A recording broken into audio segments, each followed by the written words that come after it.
Tzvi Lebetkin, the Rabbi from another planet. Please like, share, and subscribe, and ring the little bell. Ring the little bell so you're notified when new videos drop. I'm going to tell you a little story about needless stress about making this video. That if I remembered this little story, I wouldn't have been stressed. Okay, so yesterday I was like, I've got to make a bunch of videos on Fridays, and I actually got to make a few extra because I'm offline on Saturdays because I'm Rabbi. Rabbis are offline on Saturdays, generally speaking. Also, there's a big Jewish holiday coming up on Tuesday, Wednesday, so I've got to make extra videos, right? So I'm a little bit stressed. On Fridays, I always make a few more, whatever. So I was like, man, after having an embarrassment of riches for like the last month, of articles to talk about Doctor Who, which is like just stupid take after embarrassing news after embarrassing, like it's been an embarrassment of riches. It dried up, right? It's dried up. I'm like, guess the party's over. Guess we got to go back to being inventive somehow. But I was a fool. I'll tell you why I was a fool, because I forgot again this very, very simple story. One time, my dad and his friend John Paul, the mechanic. Don't know why it's called John Paul. He was like very, very English guy, like this very, very, very English guy. My dad loved classic American cars, and he loved the old 70s like roof that went all the way down. So there was a company that made a conversion kit that you could turn a car into like a full convertible. And with this mechanic, he wanted to get the contract to do it for the UK. So it looked like it was going well, and then somebody came in and they undercut them essentially. Now this person is somebody that my father knew, and knew he was a bit dodgy, right? It was a bit dodgy, and they started like to get together all these things to show all the like bounce checks and things this guy has done, right? And my mother, smart woman that she was, of blessed memory, she said, "Don't do that. Don't do that. There's no need to do that." Why is there no need to do that? You could always trust people to be who they are. So what she says instead, very, very classy. She said, just say, listen, wish you the best luck. She went full Don Draper. That's what she did. She went full Don Draper, and she said, look, told my dad to tell the guy, like, wish you best of luck. I hope everything works out. If it doesn't, if a check bounces, some people have some have had some issues with this guy. Here's my car. Give us a call. We would love to work with you. We think what you're doing is fantastic, right? I think 3 months later they had the contract. So the point of the story is this: why was I worried there won't be any good Doctor Who articles to take the piss out of? I blinked and there's a whole other bunch. Jodie Whittaker's talking again. Thank you, Jodie. Oh, mwah, mwah. Wonderful. But actually, okay, I'm going to tell you another thing. We're getting asides before I've actually asked you to like, share, and subscribe. This is a good asides video. There was a public official, shall we say, who was connected to my local synagogue, who was somewhat at odds with. I thought he was a bit of a bad person, right? I mean, if you define good, evil, good and bad by our Jewish religious values, I think he's a bit of a bad person, right? So then one day he gave a speech, and I'm not going to go into details, but it was the absolute worst thing he could possibly say at the absolute worst time for 45 minutes. It was career destroying, okay? It was a complete violation of Jewish law, according to most people in the room, right? He has some acolytes who really liked him, but he sent somebody over because he was a bit scared of me. He sent somebody over before he started talking, and look, he had threatened my wife by that time, so I'm like, I'm just gonna. That's why I decided to not be around the show, be around the synagogue for a few months. I knew this guy's contract was wrapping up, and he sent somebody over to me to make sure I don't say anything during this big speech. I'm like, okay, but I was thinking to myself as he's going through it. Why would I interrupt him completely validating me? Like, why? What? No, speak more. Please speak more. So I feel the same way about Jodie Whittaker. Fine. So she's talking about her leaving Doctor Who. It's the best thing I've ever done. Oh, it's so good. I know it is, Jodie. I know it is very exciting. We're going to be reading through it. We're going to be taking the piss. You know, that's what we do. If you're American, that means making fun, right? We're not. I'm not literally extracting urine from. Well, pretty much anybody, actually. You can keep your urine to yourself. Not a fan. I've always thought it was weird, people becoming nurses. Like, basically, you know, you have a mental image in your head if somebody's a nurse. You know, well, my mental image is like, yeah, fishnet stocking and heels. But yeah, forget that. But like, when you basically say, yeah, I'm going to be cleaning up piss and vomit professionally and out of old people's crevices for the rest of my life. You know, like, listen, God bless you.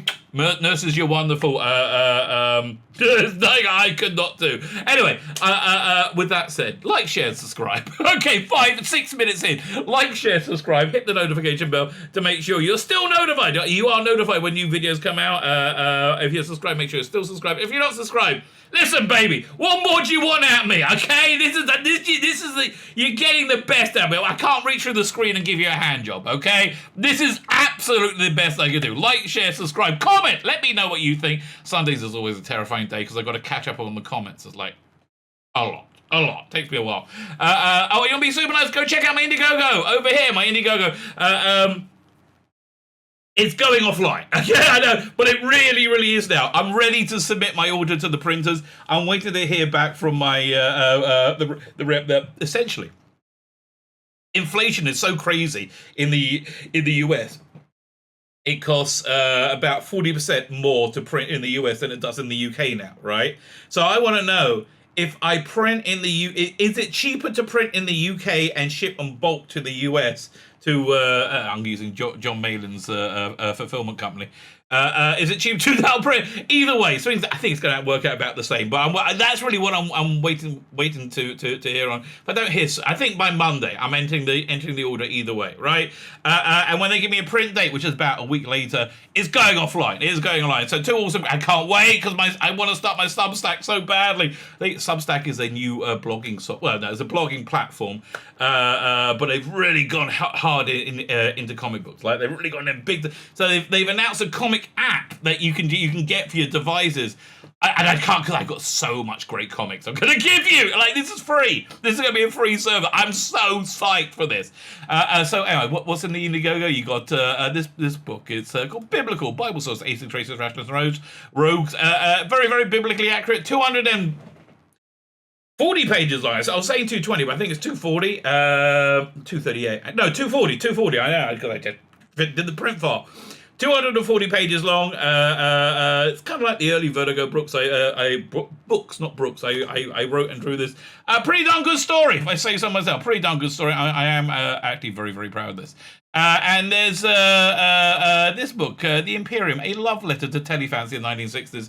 James Bond, Emma Pill, The Black Snap from 2001, Doctor Who, and a monkey in a spacesuit. I mean, really? Well, what again? Do you want a hand job too? I can't. This is the best I got. Okay, you got. This is 120 pages long now. I've added a bunch of pages in.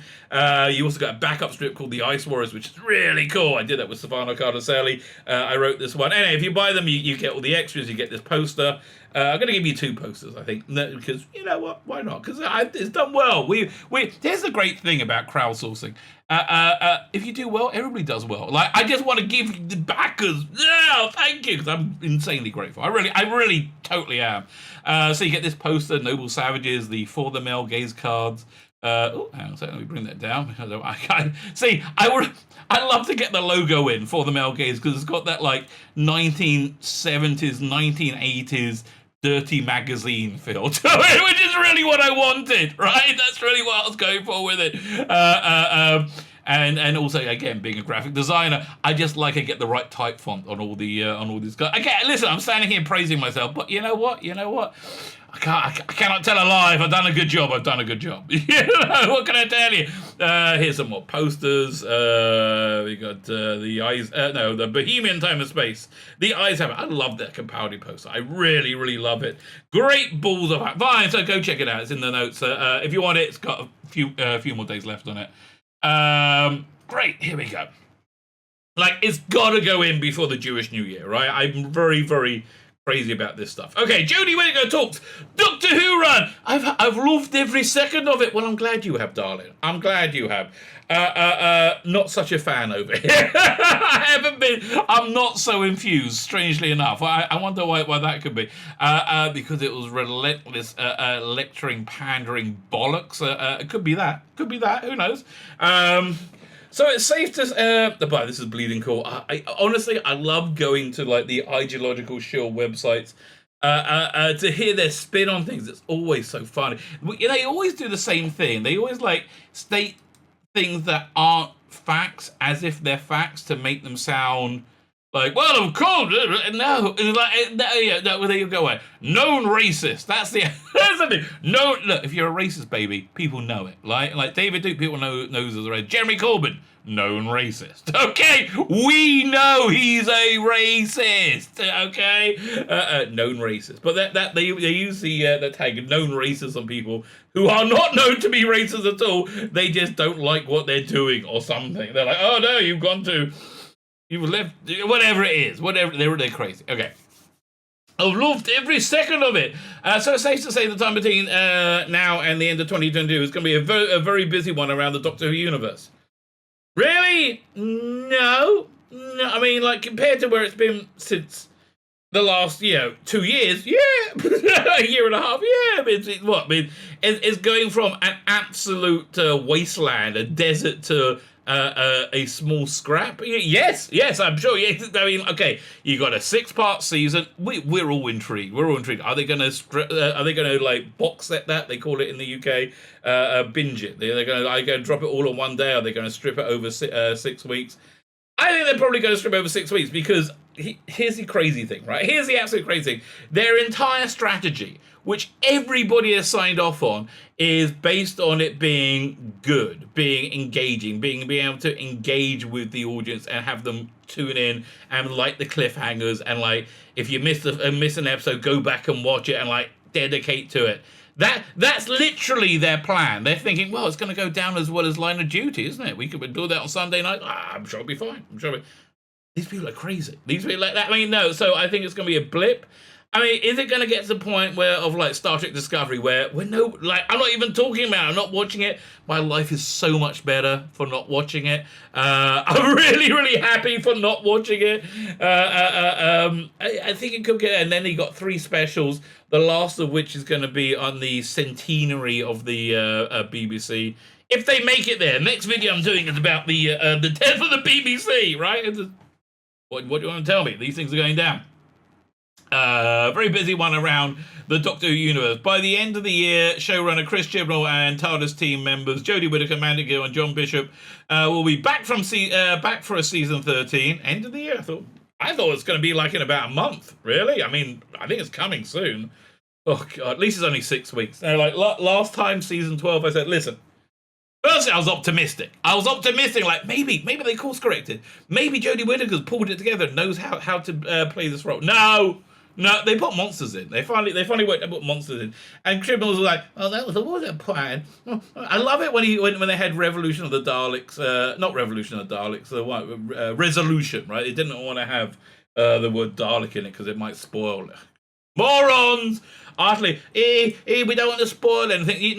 That's called getting people excited to watch it. You utter moron. I mean, honestly, not only is Chris Chibnall utterly useless at writing, right? Just utterly useless.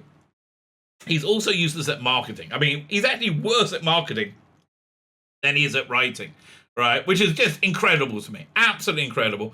But he's also terrible at running a production that he can't hire somebody to market this. Like, what the hell? I mean, do you remember the run-up to Revolution of the Dalek? There's so much production, like publicity they could have done about the new Dalek, about making the Dalek, like cutaways. All things they could have done so much stuff to get people into it. No, they did. They did. I was thinking of the time the year before.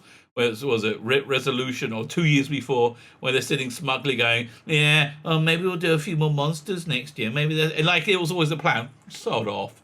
Your series has crashed and burned, and you've been fired. Let's be frank, okay? your series has crashed and burned and you've been fired, and for some reason, I guess because they couldn't get anybody else to make it and they need to make it, right? They have to make it, so they're stuck with this club. I guess they're just hoping it's not going to be that embarrassing. If I was the BBC, I would drop it on one day, all right? I'll drop it on one day because that's the quickest way to brush it under the carpet. Let's move on. Bye-bye.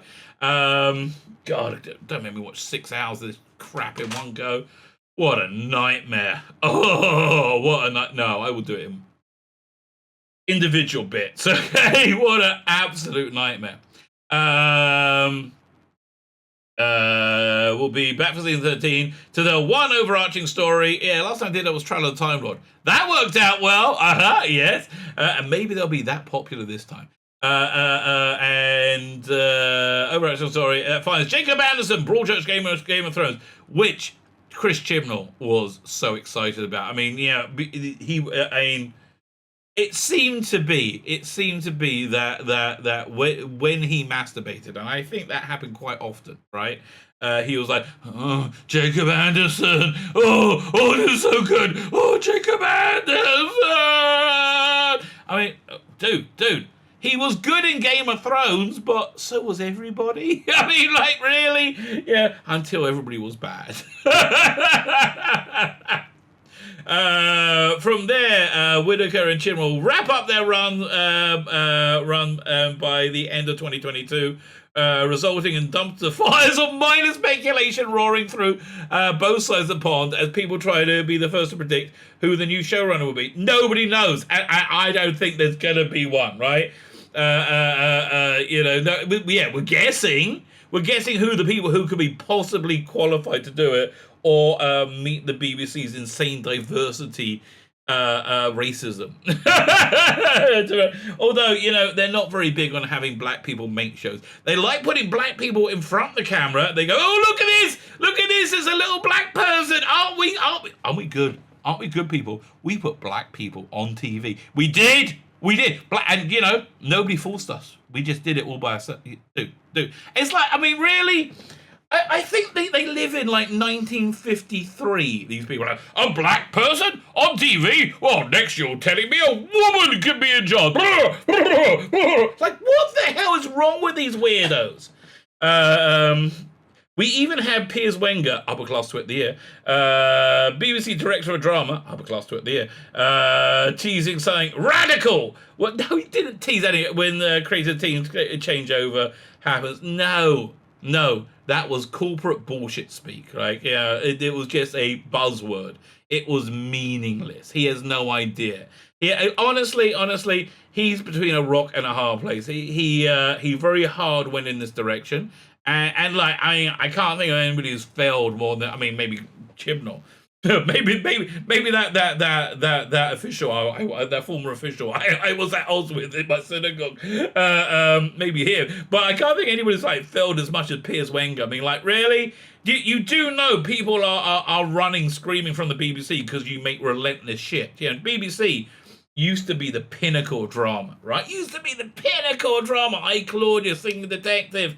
Oh man! It was the envy of the world. It was the prestige drama before prestige dramas were made, right? And you turned it into unwatchable garbage. Like, how'd you take War of the Worlds, which is a pretty darn exciting story, right? Really interesting, and you could have done a steampunk version of it, like set it all in the right year, and make it terminally dull. Like, so, I know how, by killing the main character, replacing with a stunning and brave woman, and then lecturing the world about climate change, right? That's how you could do it. And also telling everybody how religion's bad. Great.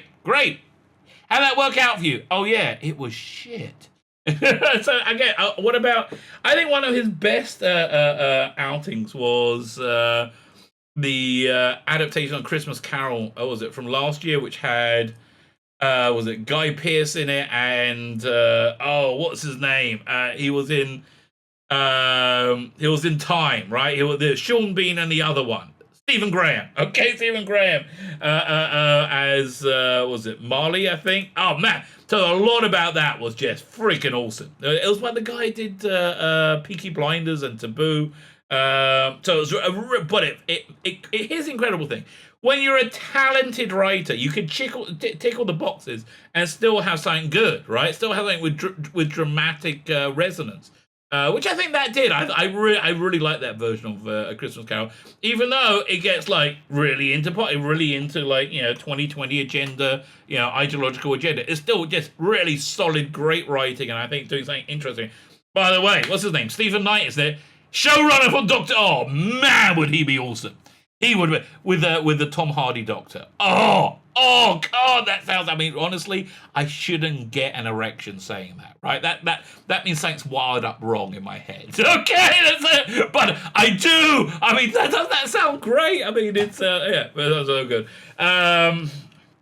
Anyway, so. Everybody and their mother's second cousin twice removed chiming in with their thoughts. Oh no! People are giving their thoughts and ideas and opinions. These are not official endorsed thoughts and ideas and opinions. Because I know what has happened. What's freaking happened to this side of the cultural aisle? That they are big totally sniveling, spineless authoritarians, and anybody who doesn't kneel to the authority is a bad person in their head. Like, what has happened to them? I was listening to the Radio Times podcast yesterday. I was going to go over it in my live stream. It was too boring. Bottom line, too boring. But an interesting thing that came out is that Morgan, whatever his name is, one of the people who write for Buried, is Morgan and Hugh Fullerton. Morgan was like, well, I don't really understand why they even had it on Saturday. Saturdays isn't the time for drama. I'm like, you prick, mate. Saturday night used to be a huge night on TV in the 70s and 80s. And to a certain extent, the 90s, I think Russell T Davies very, very pointedly brought that back. That's why dramas like Doctor Who got so incredibly successful. You had Primeval, you had Merlin, because it worked, because it brought in a new type of TV. Oh, actually, more brought it back, right? So, yeah, and they said, well, they just put it there because it was all on Saturdays. No, they were recreating a golden era of TV, but he was much more comfortable with it being on Sunday, which is the normal time for drama, because they don't like going outside the box, which is why this Doctor Who is so useless, right? Such a useless conformist. Oh, God. Now, speaking of which, now I'm seeing a picture. Why is Yaz Yaz is like, how am I gonna get rid of the bloke so I can do a bit of scissoring in the TARDIS? Oh, if I don't, it might spark off my mental illness, because we've gone over that very clearly. As somebody puts a finger into your orifice, and not in the fun way, quite frankly, not in the fun way. Speaking with Sean Cavini on Radio 6 Music, Whittaker began getting reflective about what matters to her most over the course of her run as Doctor Who. Well, I really wanted to make sure it was unwashable garbage, and I think I achieved that. And you know when I said I didn't want to break it? I actually did. And I did break it all by myself. Well, Jim will help me a bit, but I did break it. Now, wouldn't it be weird if he was just hit by honesty and said that? But let's see what she said. The two highlights of me are having a brand new family of casting crew. Oh, I made friends. We sat around and made daisy chains together. It was so much fun, yeah. As you set fire to a national icon. We all had so much fun. Oh, it was lovely. It was lovely destroying a 60-year-old television giant. Oh, we had so many family and friends to do that. And making a set of mates for life. How do you know for life? Darling,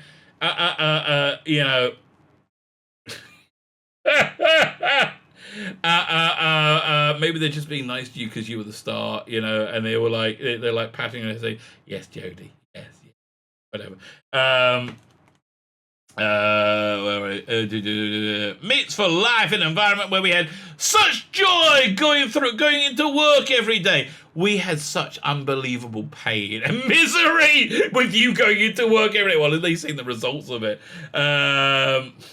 We're part of something so amazing. Well, it was so amazing. It was until he set it on fire. But then also, and there's more, but wait, there's more. On the outside of it, see how much how much it means to Doctor Who fans of old. It meant a lot to us. Yes, your torching of Doctor Who really did kind of mean a lot to us. Like your gormless, thoughtless portrayal of the main character making her into a. I mean, for, I'm making her into a her I could live with. Making her into a gormless idiot.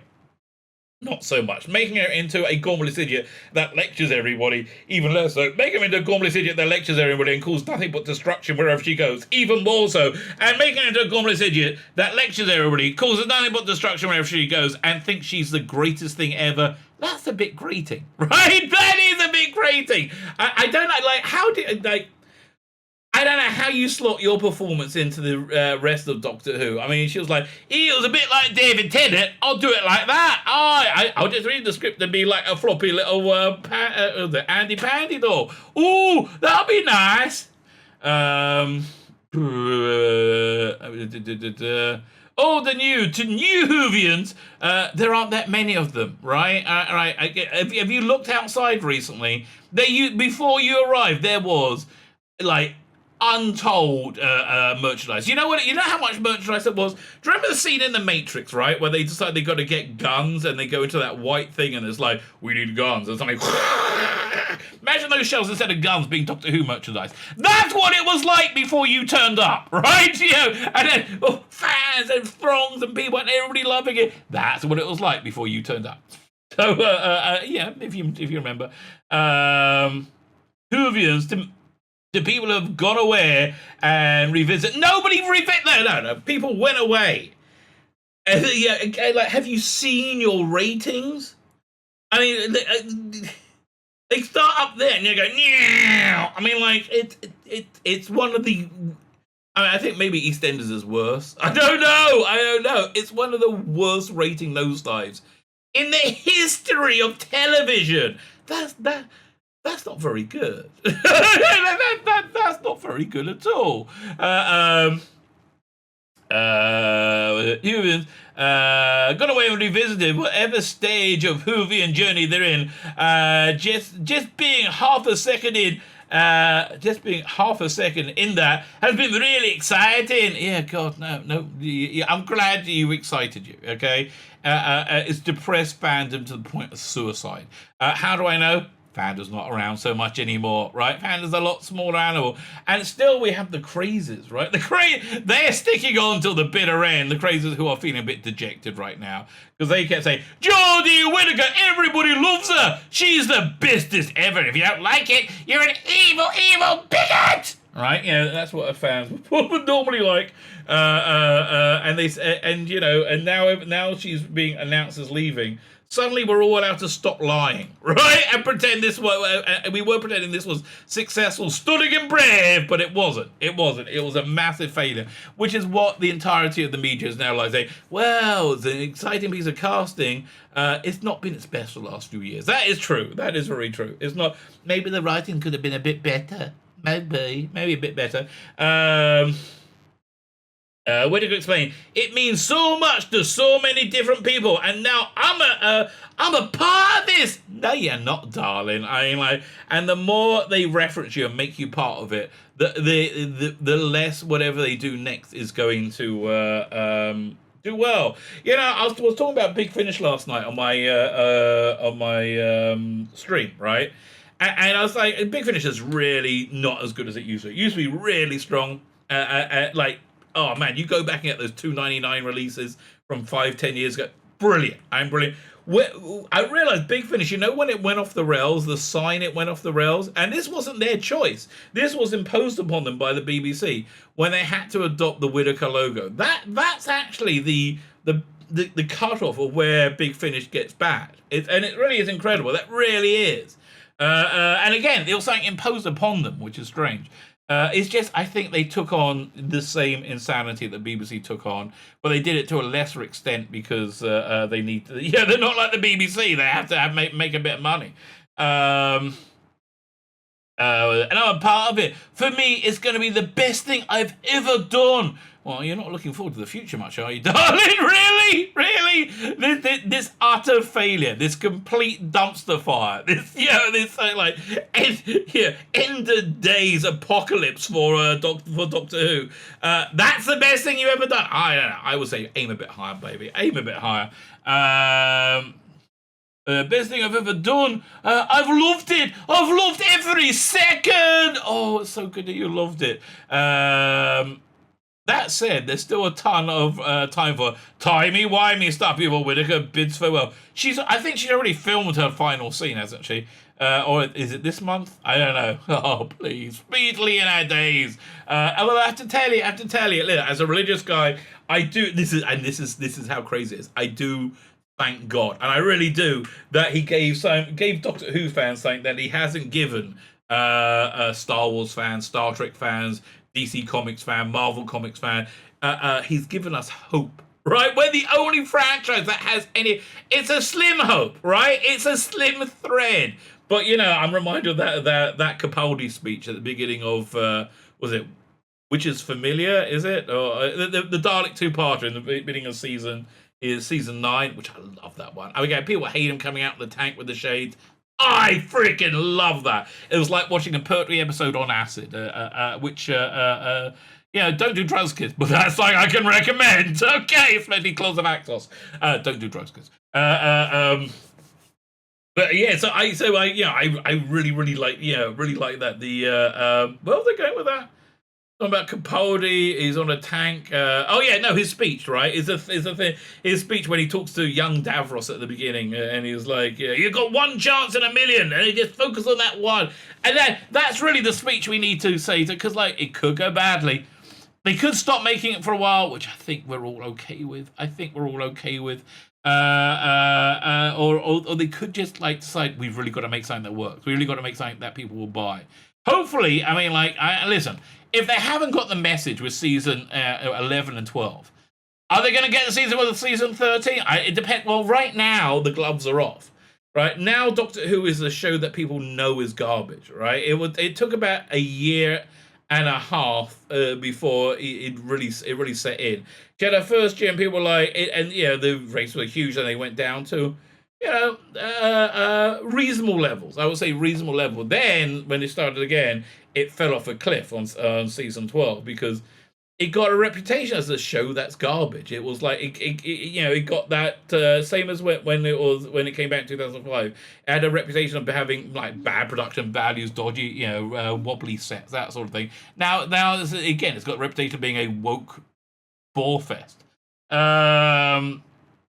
Before Whittaker bids farewell, so she wants to send a message to everyone out there that it's too soon to start feeling down.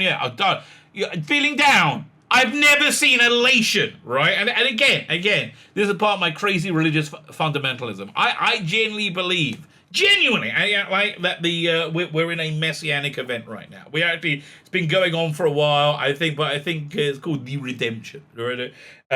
Which it has already started, I think, and I feel that them leaving Doctor Who is and again, I know this sounds crazy, right? But it's just don't what you say. Sorry, I just got distracted by another thing. Start feeling. I have never seen the reason why I think it's there's some redemptive energy that was born about a month ago in the world, and I think that there was that spiritual energy that put us in this better position than Star Wars fans, Star Trek fans, and I feel that way because the utter elation that went through fandom when they said they're leaving. It was just like, yes! And it really was that. It was, and it was very muted from the crazy Jodie Whittaker fans. Don't write me out just yet. We've written you out, darling, from the time that you said, I feel a bit socially awkward, right? You've been written out for a while. So now we have a synopsis. She's back! Oh god. The 13th Doctor is returning for the 13th series in maybe that lucky 13 thing will it'll be like a huge collision of awful, right? You'll have the 13th Doctor in the 13th season making the worst television ever made, like Acorn Antiques level. Wouldn't that be wonderful? Yes, it would. The 13th Doctor returning for the 13th series. It was said to be a 6-part event serial. Since their last epic battle, Revolution of Dalek, the Doctor and Yaz have been exploring the universe together. and maybe each other's bodies. I'm going to make a guess, each other's bodies. Right, that's what I'm going to say. Universe together, and straight enough, that's not in my fan fiction. No. I'm kind of turned off by that idea. You know what? Bit of Perry and Nissa action. I could go for that. I mean, young Nicola Bryant and Sarah Sarton, not your granny look. Even though Nicola Bryant still looks freaking gorgeous. I mean, absolutely fantastic. Exploring each other's universe together. But the Doctor is now questioning everything about her past there, and she will be searching for answers. So you know that thing that destroyed Doctor Who?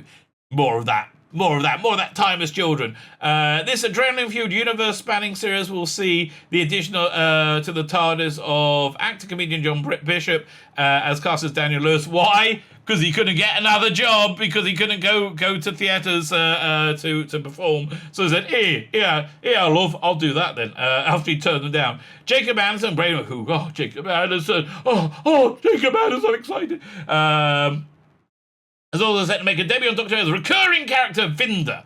Ooh, it's so exciting. Jacob's new role sees a joyful force with the Doctor, and absolutely not replace the scenes that John Barrowman filmed as Captain Jack. No, that never happened. That never happened at all. Yaz and Dan and the Doctor faces their biggest adventure. Series 13 is set to introduce some terrifying new adversaries and the return of iconic old enemies. So it's the Swarm and the Sontarans. And who else? The Sontarans, Weeping Angels, Daleks. Expect fun. I don't. No, expect action. I don't. I don't expect fun. I don't. It scares. More revulsion. Okay, than scares. Extraordinary new worlds.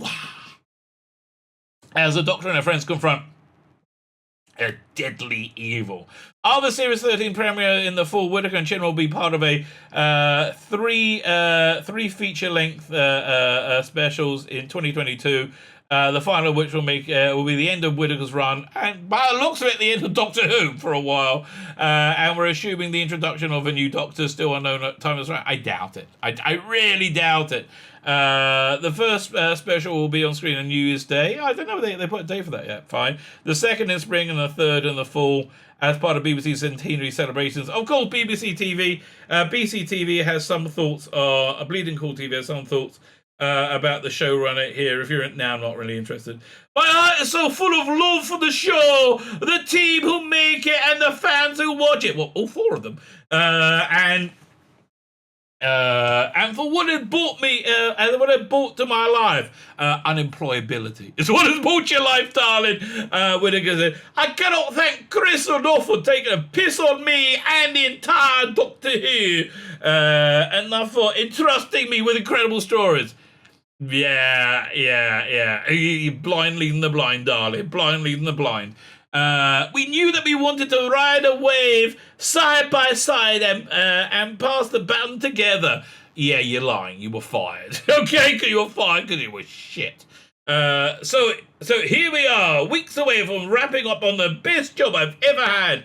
Chibnall added, Jodie and I made a 3-series and outpack. Well, I believe you, Chibs. I don't care that they call you a lying piece of sack of shit. You know, it doesn't bother me. It doesn't bother me. I won't listen to those scurrilous rumors that you like to sit in the back of cars with basket of fruit and horribly violate them. Packed with each other at the start. What's in the lifetime blast? Okay. So as this now is done, we're handing back the TARDIS keys. No, but then like the TARDIS is real. I mean, no, it's not. We're that funny. We're that funny. Jodie's magnificent. No, she isn't. Iconic Doctor. She's iconically terrible. Has exceeded all our high expectations. Well, you were high when you had those expectations, or you are high when you see them. Although I have to say, Chibnall baby, Chibs. One great thing about you and Whittaker, you always exceed and suck, right? You're always worse than I think you're gonna be, right? It's like, I really thought season 12 you might pull it together. No, and it just gets worse and worse and worse and worse.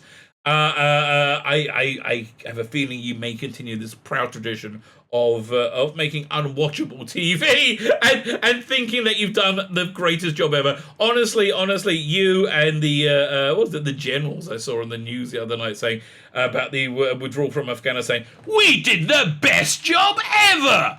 Fantastic! It was very difficult. We had a lot of challenges to get over. Yeah, challenges that you made, but never mind. Same with a bit of Chibnall action. Very good, very good. They're going, and we've only got about a year's worth of taking the piss out of them. What will be left of Doctor Who by the time they leave? Who knows or dares to dream? My name is Tzvi Lebetkin, the Rabbi from another planet. Please like, share, and subscribe, and ring that little bell. Ring the little bell so you're notified when new videos drop.